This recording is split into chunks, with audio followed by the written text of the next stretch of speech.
the Cincinnati Bearcats enter 2023 with a lot of overhaul to this team this season. Not only in the coaching staff, as Luke Fickell and company have moved over to Madison to coach the Wisconsin Badgers. You enter Scott Satterfield in as that new head coach, and he's got a roster overhaul to work with as well. A lot of transfers leaving this team, but a lot of talented transfers do come into this program as well. So will Cincinnati be a team that adjusts to Big 12 life a little sooner than some may think? Or is this going to be a team that'll have their struggles and will take life adjusting in a Power 5 conference? What's up, Tailgaters? My name is Tailgate Nate. Welcome to my channel. I'm predicting all 133 FBS level college football teams this summer, which means I'm doing your favorite team. So hit the subscribe button and ring the bell so you know when that video gets uploaded. But hey, there are more ways than that you can help me support my channel. You're doing one right now by watching the video. You can do more by liking, commenting, subscribing, and anything else you can think of to help me support my channel. Whatever you guys are able to do, I would greatly appreciate it. Let's talk about the Bearcats here in 2023. Scott Satterfield comes in, pretty solid coach at a Power 5 level before at Louisville. We'll see if he can help the Cincinnati team in their first year in the Big 12 Conference make the postseason. Hey, how do preview predictions work this year on my channel? I apologize. We're going to go through a roster overview, take a look at who the team lost, who's coming back, and who's coming in through the transfer portal and recruiting class, as well as taking a look at the 2023 Bearcat football schedule and giving it a game-by-game preview and prediction. So without further ado, let's talk about the Bearcats here in 2023. Starting out with, of course, the quarterback room, most important position on the field. Ben Bryant is going to be a name that leaves this quarterback room. Former Cincinnati Bearcat at a time, transferred to Eastern Michigan, then came back to Cincinnati to play here for a team he originally committed to. 2,732 yards, 21 touchdowns, 7 interceptions on 61% completion percentage.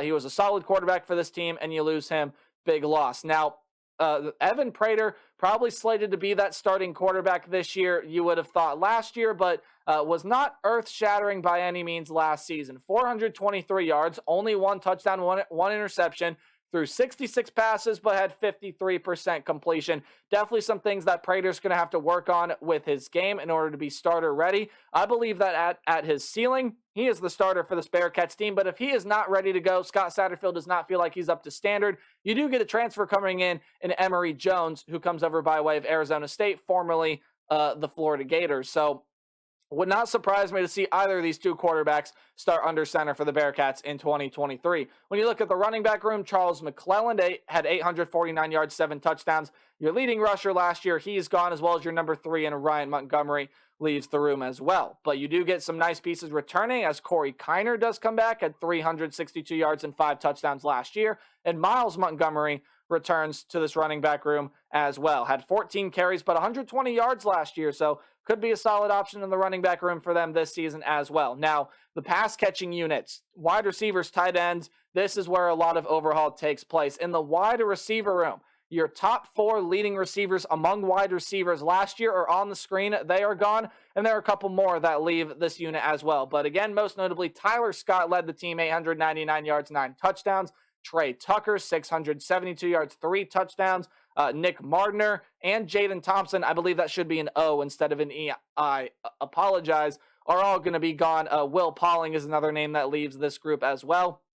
So it's going to be a lot of new players in this wide receiver unit. Xavier Henderson's a 4-star coming over from Florida, 4-star rated transfer, I should say. And then D. Wiggins and Donovan Ali, both 3-stars from Louisville and Washington State, respectively. And there's a lot more transfers into this wide receiver room that are on the board that are going to play some big roles for this Bearcats team as well. And then in the tight end room, Leonard Taylor and Josh Wiley are gone. Your 4th and 6th leading receivers last year, respectively. So Chamon Medier has come back to be that premier tight end, you would believe, although I do believe you get some transfers in there as well. It's a pass-catching unit that lost, I believe, your top 8 or top 9 leading receivers from last year.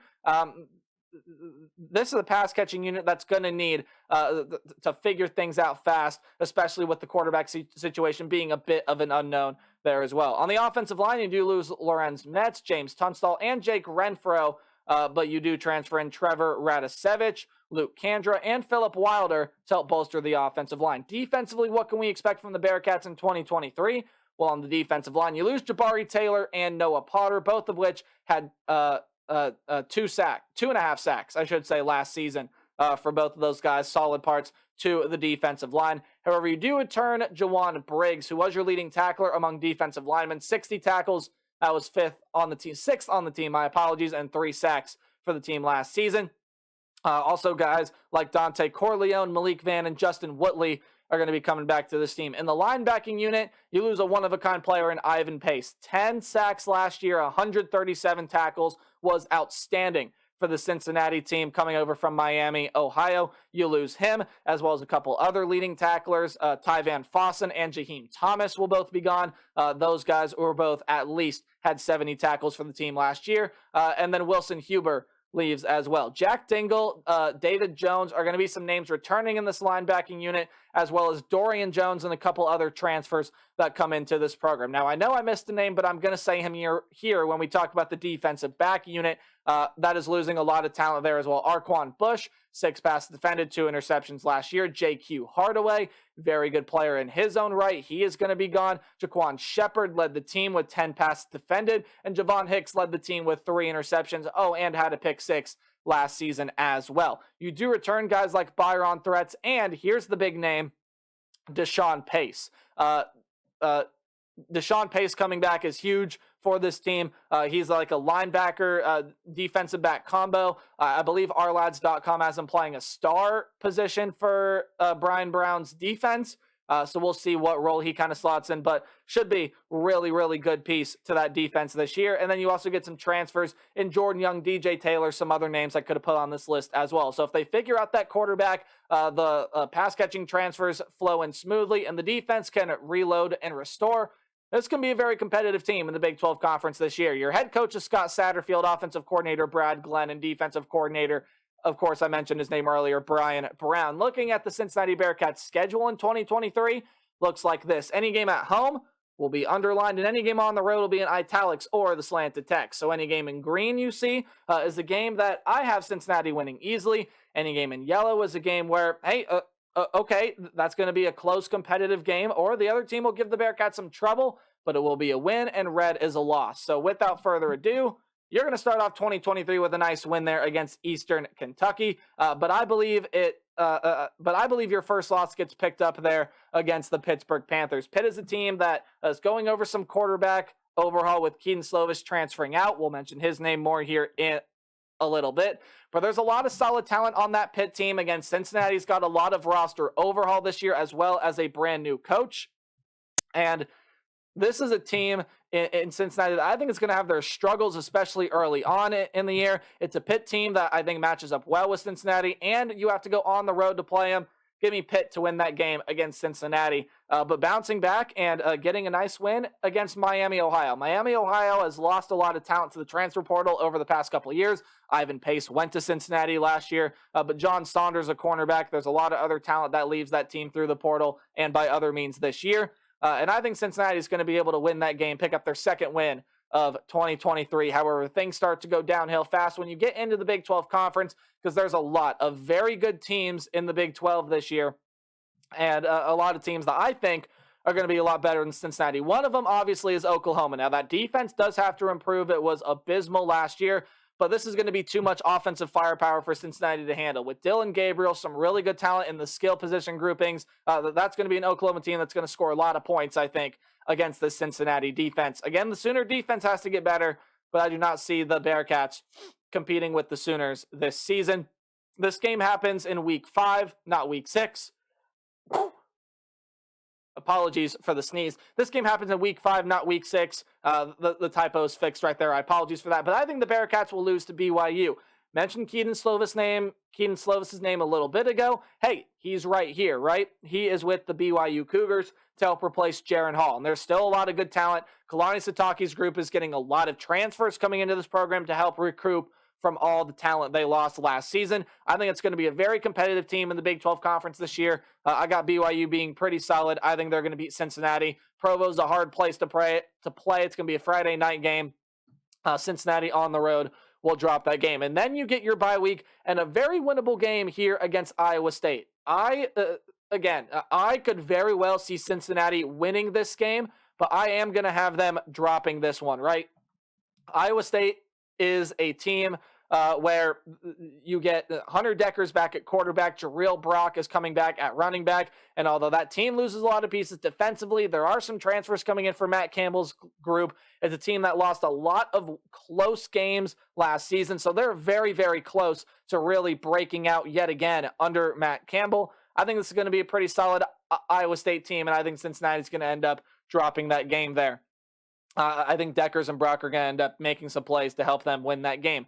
Baylor is up next year on the schedule. Now, it's a very interesting Baylor team because that team could go one of two ways. They can continue to fall back down after that amazing 2021, or this team can bounce back. I think they have enough talent to be able to bounce back. I do have them bouncing back, having a pretty good season. I definitely think they're the more talented team than Cincinnati, but I think there's going to be a game that Baylor just trips up on. And I think Cincinnati here, after maybe losing a very close game to Iowa State at home, I think they're going to be very motivated. I think Nippert Stadium is going to be loud, and I think they get a very close win against the Baylor Bears. But if you wanted to flip those two games, hey, be my guest. Beat Iowa State, lose to Baylor. Probably a more realistic approach, but just the way that I have things working out here. I do have you guys losing on the road to Oklahoma State, though. I know Coach Gundy's team loses a lot. Spencer Sanders gone at quarterback. There's a lot of talent leaving the wide receiver room. And it's a team that got ravaged by the portal, especially defensively as well. Lost Mason Cobb and some other really, really talented defensive players there. That's an Oklahoma State team that, though, I still like. You never count out Coach Gundy. It's a team that is going to be really solid entering 2023. I got the Bearcats losing that one on the road. But then you get a very familiar opponent entering Nippert Stadium. The UCF Knights are in town, and I think that's going to be a game Cincinnati's going to be motivated to win. Again, it's a situation where I think UCF is definitely the better team, but I think Cincinnati ends up walking away with that win. I think that's going to be a very, very close, very competitive game. Cincinnati, I believe, has enough pieces to get some wins in the Big 12 Conference this year. I believe this one will be one of them. Calling a little bit of an upset here as Cincinnati is able to beat UCF. Now, on the road at Houston, going to be a very, very tough game there as well. Houston, much like Cincinnati, going over a lot of overhaul, not necessarily with coaching staff, but with the talent on the roster. As Clayton Tune, Alt McCaskill, Nathaniel Dell, Keyshawn Carter, a lot of other names are leaving that team. However, I do think Houston is slightly more equipped in the Big 12 this year because of that returning head coach. I like Dana Holgorsen. Don't know why that last name was so hard for me today. I like Dana Holgorsen a lot. I think he's a very, very solid coach.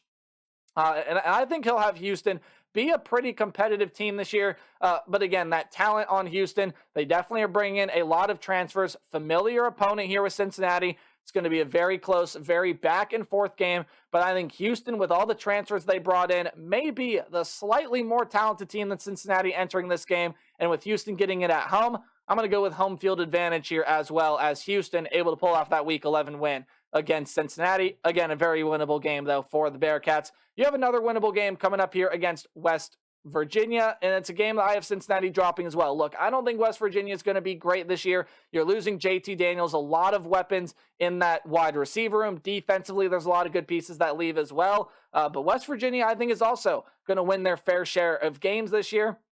And this one happens to be one of them. And on the road, it's always tough to play in Mountaineer country on the road.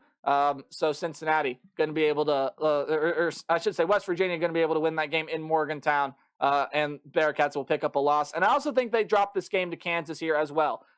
Kansas has got a lot of returning talent offensively. Of course, we know about Jalen Daniels, the do-it-all, dual-threat quarterback. But it's a Kansas defense that has got to get better. Cincinnati may be able to score some points here. It's, again, another winnable game for Cincinnati, but it's a game I end up having them lose at the end of the day. I think Jalen Daniels will be a little too much for this Bearcat defense. So I got him sitting at 4-8. Now, albeit there are a lot of winnable games on this schedule. Iowa State, Houston, West Virginia, Kansas, some games that I did not have them winning. If everything goes right, Cincinnati can be a very competitive and bowl game team in the Big 12 Conference this year. But that's going to do it for my thoughts on the Bearcats. Let me know your thoughts in the comment section below. And remember, as always, to play hard but tailgate harder. See all you guys in the next video. Goodbye.